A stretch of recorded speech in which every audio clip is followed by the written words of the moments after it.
నమస్తే, welcome to right angle. దేశ విధాన రూపకల్పనపై నెహ్రూవియన్ ప్రభావాన్ని నివారించడం అంత ఆషామాషీ కాదు.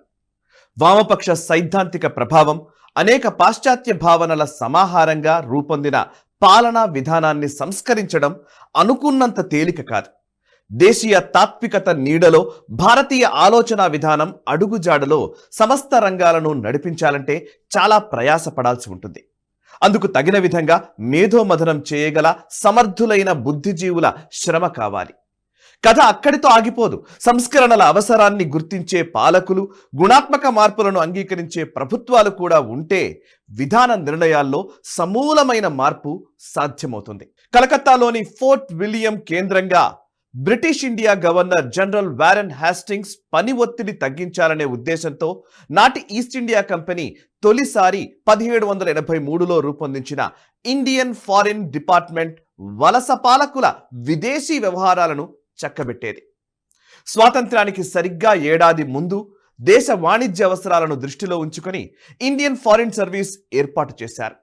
1920లో తొలి భారత దౌత్యవేత్తగా సేవలందించిన విఎస్ శ్రీనివాస శాస్త్రి మొదలు ఇటీవలి కాలం వరకు దౌత్య రంగంలో పనిచేసిన వారంతా ఉదారవాద విధానాలు, వామపక్ష భావనలకు ప్రభావితమై పనిచేసిన వారే. వలస పాలకులు తమ ప్రాపకం కోసం ప్రవేశపెట్టిన అనేక నమూనాలు, అంశాలు విదేశాంగ విధానాలను, దౌత్య రంగాన్ని ప్రభావితం చేస్తూ వచ్చాయి. ప్రధానంగా అంతర్జాతీయవాదం పేరిట దేశీయ ప్రాధాన్యతలను తగ్గించడం వలస పాలన కాలంలోనే మొదలైంది. వనరుల తరలింపు, ప్రాధాన్యతల తగ్గింపు, అంతర్జాతీయ విపణి ప్రవేశం పేరిట భారత విదేశాంగ విధాన నిర్ణయాలను పరోక్షంగా, ప్రత్యక్షంగా ప్రభావితం చేస్తూ వచ్చాయి పాశ్చాత్య దేశాలు. బాల్యారిష్టాల నుంచి బయటపడి స్వతంత్రమైన విదేశాంగ విధానాన్ని రూపొందించాలని సుదీర్ఘకాలం పాటు వేచి చూసిన సుబ్రహ్మణ్యం జయశంకర్ తాను విదేశాంగ శాఖ బాధ్యతలు తీసుకున్న తర్వాత దశల వారీగా దేశీయమైన అవసరాలు, ఆలోచనలతో విదేశాంగ విధానాన్ని నిర్వహిస్తూ వస్తున్నారు. తన అనుభవ సారాన్ని, చారిత్రక తప్పిదాల గతాన్ని దృష్టిలో ఉంచుకొని భారతీయత ధ్వనించే దౌత్య నీతిని అనుసరిస్తున్నారు జయశంకర్. భారత దౌత్యవేత్తగా, విదేశాంగ శాఖ మంత్రిగా దేశానికి సేవలందిస్తూ తన ప్రయోగ ఫలితాలను, భవిష్యత్ పరిణామాలను, భారత్ నిర్వర్తించాల్సిన బాధ్యతల గురించి నిరంతరం రాస్తూ వస్తున్నారు. ఆ కోవలో వచ్చిందే భారత విదేశీ వ్యవహారాల శాఖ మంత్రి ఎస్ జయశంకర్ రాసిన వై భారత్ మ్యాటర్స్ అనే పుస్తకం. 3 ఏళ్ల క్రితం ది ఇండియా వే పేరిట వెలువరించిన పుస్తకం భారతదేశం అవలంబించిన విదేశాంగ నీతిని సమీక్షిస్తూ భౌగోళిక రాజకీయాల ఉద్రిక్తతల నడుమ భారత్ ఎలాంటి వైఖరిని తీసుకోవాలో, ఎటువైపు మొగ్గు చూపితే ఎలాంటి ప్రయోజనం, ఎలాంటి అవాంతరాలు వచ్చి పడతాయో హెచ్చరించే ప్రయత్నం చేశారు.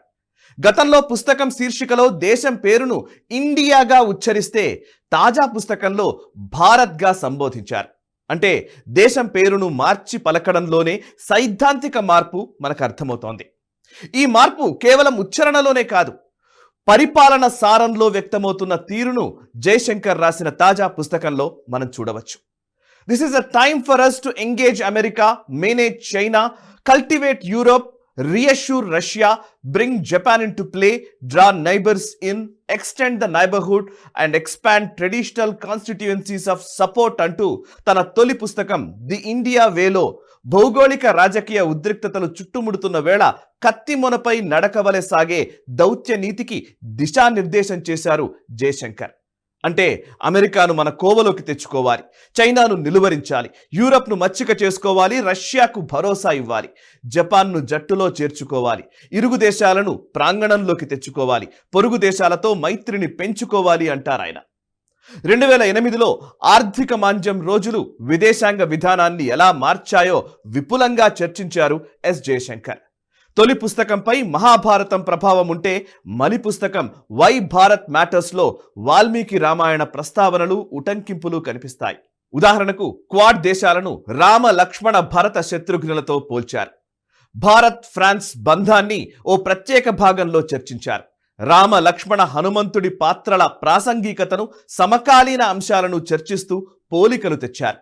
గతాన్ని మరచి తన సత్తువ తెలియక సంచరించే హనుమంతుడితో భారత్ను పోల్చే ప్రయత్నం చేశారు జయశంకర్.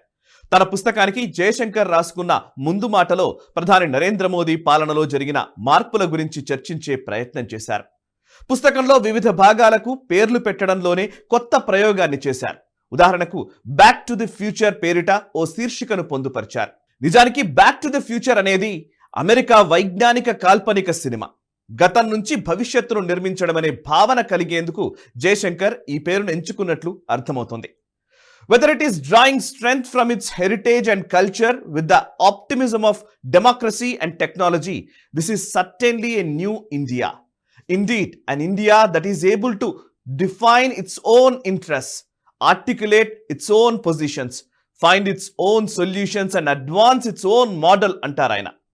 వై భారత్ మ్యాటర్స్ పుస్తకంలో సాంస్కృతిక గతం, వారసత్వ సంపదలతో పాటు ప్రజాస్వామిక ఆశావాదం నుంచి నేర్చుకుంటూ ఆధునిక సాంకేతికతను సంతరించుకున్న భారతదేశం గురించి తెలియజేస్తారు.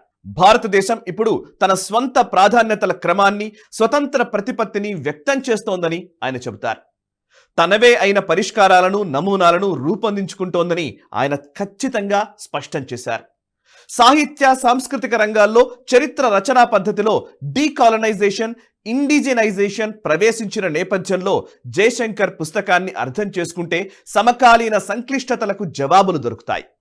ప్రాచీన ఇతిహాసాన్ని ఆధునిక భౌగోళిక రాజకీయాలతో పోల్చుతూ పరిశీలించడం చాలా అరుదు అనే చెప్పాలి. Technology too has become more of a game changer than in the past. Its ability to impact the daily routine is much deeper, as indeed the capability to weaponize our normal activities, needs and resources. In fact, the pace has reached a point where we are compelled to think in terms of decades. భౌగోళిక రాజకీయ మైదానంలో సాంకేతికత ఆట తీరును పూర్తిగా మార్చేసింది. రోజువారీ జీవితాన్ని సైతం తీవ్రంగా ప్రభావితం చేస్తోంది. దినచర్యను సైతం నిశితం చేయగల స్థితి ఏర్పడింది. అవసరాలు, వనరులను సాంకేతికత ఆధారంగా నిర్దేశించుకోవాల్సిన అగత్యం ఏర్పడింది. మన ఆలోచనల్ని సాంకేతిక అంశాలు నిర్ణయించే అనివార్యతలోకి మనం ప్రవేశించాం. ఇది ఎస్ జయశంకర్ చెప్పిన మాట. భారత్ చైనా సంబంధాల నేపథ్యంలో భౌగోళిక రాజకీయాల్లో చైనా వ్యూహాత్మక వైఖరి గురించి విస్తారంగానే చర్చించారు. అనివార్య బంధం ప్రమాదకర ప్రత్యర్థిని మరింత శక్తివంతం చేసిన దాఖలాలను ఉటంకిస్తారాయన. భారత్ చేసిన అనేక చారిత్రక తప్పిదాలను ఎత్తి చూపుతారు. ఫారిన్ పాలసీ అండ్ యూ పేరిట రాసిన తొలి భాగంలో దేశంలోని సామాన్య పౌరుడికి విదేశాంగ విధానానికి ఉండే సంబంధాన్ని, సామాజిక జీవితంపై చూపే ప్రభావాన్ని చర్చిస్తారు. సగటు మనిషి రోజువారీ జీవితంలో ఎదుర్కొనే అనేక అంశాలు, ధరల పెరుగుదల నుంచి విదేశీయానం వరకు అనేక అంశాలు ఎలా ముడివడి ఉంటాయో తెలియజేసే ప్రయత్నం చేశారు జయశంకర్. మోదీ అధికార పగ్గాలు చేపట్టిన తర్వాత విదేశీ వ్యవహారాలు, దౌత్యపరమైన అంశాలు సాధారణ పౌరుల్లో సైతం ఆసక్తిని రేకెత్తించేలా చేశాయి. 370 అధికరణం రద్దు, G20 దేశాల సమావేశాలు వగైరా అంశాల నేపథ్యంలో జరిగిన చర్చోపచర్చలు దేశంలోని సామాన్యుల వివేకానికి పదును పెట్టాయి.